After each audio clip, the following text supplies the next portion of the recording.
नर्मदे हर नर्मदे हर त्वदीय पाद पंकजम नमामि देवी नर्मदे। देखिए हम लोग आज प्रातः स्नान संध्या ध्यान आदि के पश्चात घाघा से आगे की यात्रा पतित पावनी माँ भगवती नर्मदा जी के परम मंगलमय नाम नर्मदे हर के जय घोष से आरंभ की और आगे सूरजपुर और साले डंडा आदि होते हुए हम पाटन के लिए निकले हैं।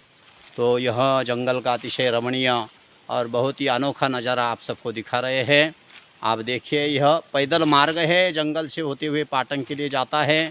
तो देखिए यहाँ पतित पावनी माँ भगवती नर्मदा मैया के अनन्य भक्त और परिक्रमावासी यहाँ बैठे हैं, जो त्याग तप के साथ और बहुत ही अनन्य भाव से और श्रद्धा से मैया की परिक्रमा निरंतर नाम जप करते हुए मैया के स्वरूप का चिंतन करते हुए कर रहे हैं और एक परिव्राजक का जीवन जीते हुए और इस यात्रा को संपन्न कर रहे हैं।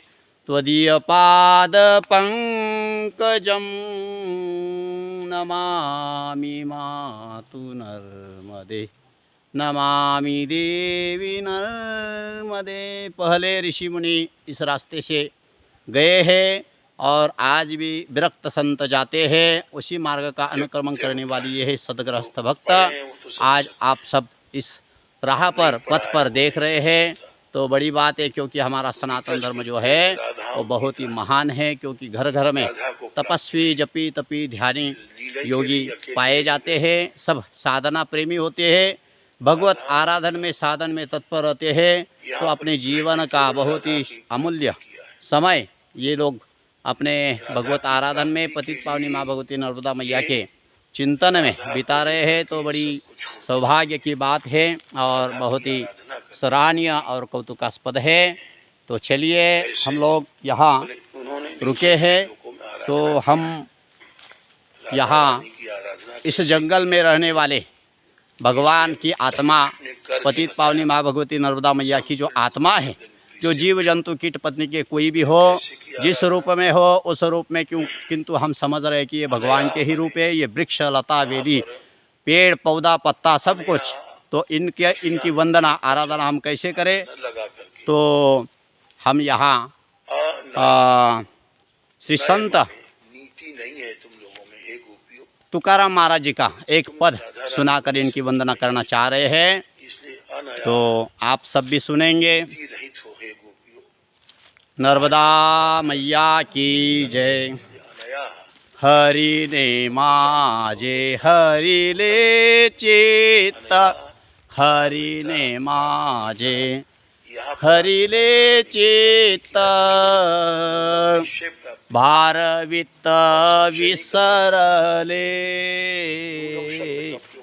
भार वित्त विसरले, आता कैसी जाऊ घरा, आता कैसी जाऊ घरा, हरि रे माझे हरि ले चित्त। बोला भार वित्त विसरले। हाँ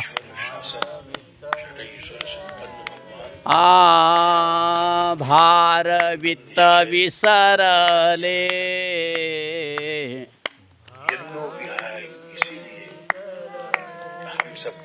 आता कैसी जाऊ घरा, आता कैसी जाऊ घरा, नभे बरा लौकिक, नभे बरा, आता कैसी जाऊ घरा, आता कैसी जाऊ घरा, आता कैसी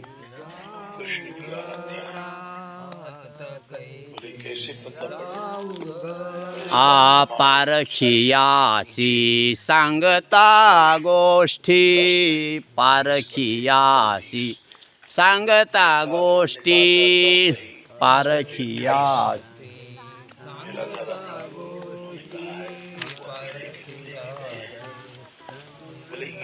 घरची कुटी खातील, हा घरची कुटी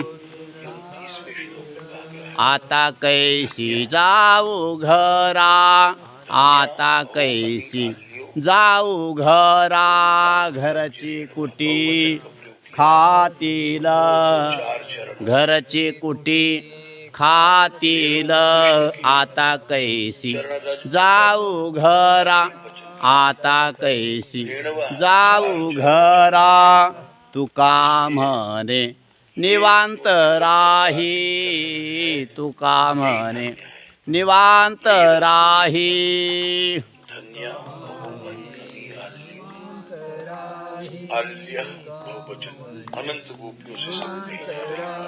पाहिले पाहे परतोनी, पाहिले पाही परतोनी, आता कैसी जाऊ घरा, आता कैसी जाऊ घरा, पाहिले पाहे परतोनी, पाहिले पाहे परतोनी, आता कैसी जाऊ घरा, आता कैसी जाऊ घरा, जाऊ घरा, जाऊ घरा।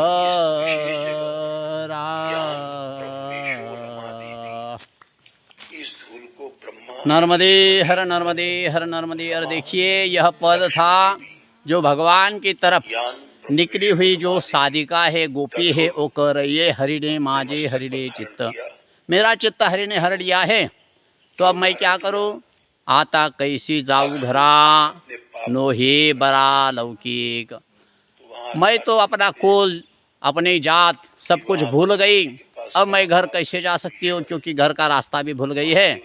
और पारखियासी सांगता गोष्ठी, यदि मैं पारखिया माने कोई मित्र या कोई भी मेरा परिचित कोई हो, उसको यदि मैं अपनी भूल का कुछ बताऊँ तो वो तो मेरी निंदा ही करेगा और भला बुरा बोलेगा, तो इसीलिए मैं उसको भी नहीं बता सकती। पारखियासी सांगता गोष्ठी, और पारखिया को जब बताऊंगी तो वो घर में शिकायत कर देगा, और घरची कुटी खातिर, घरचे बोलतील, घर के लोग मुझे बोलेंगे, और फिर आगे इस पद के अंतिम चरण में तुकाराम महाराज जी कहते हैं, तुका मने निवांत राही, माने परमार्थ पद में जो भक्त भगवान के रास्ते पर निकला हुआ है किंतु संसार को भूल गया है, उसको अपने अनुभव की बात अज्ञानी जनों को नहीं बतानी चाहिए। तो तुकाराम महाराज जी कहते हैं कि तुका मने निवांत राही, माने चुपचाप रहो और अनुभव का स्वाद ले लो, भगवान की जो अनुभूति है उसका स्वाद ले लो। तुका मने निवांत राही, पाहिले पाहे परतोनी,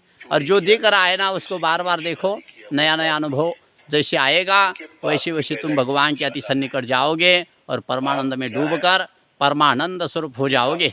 तो यह आशय इस पद में था।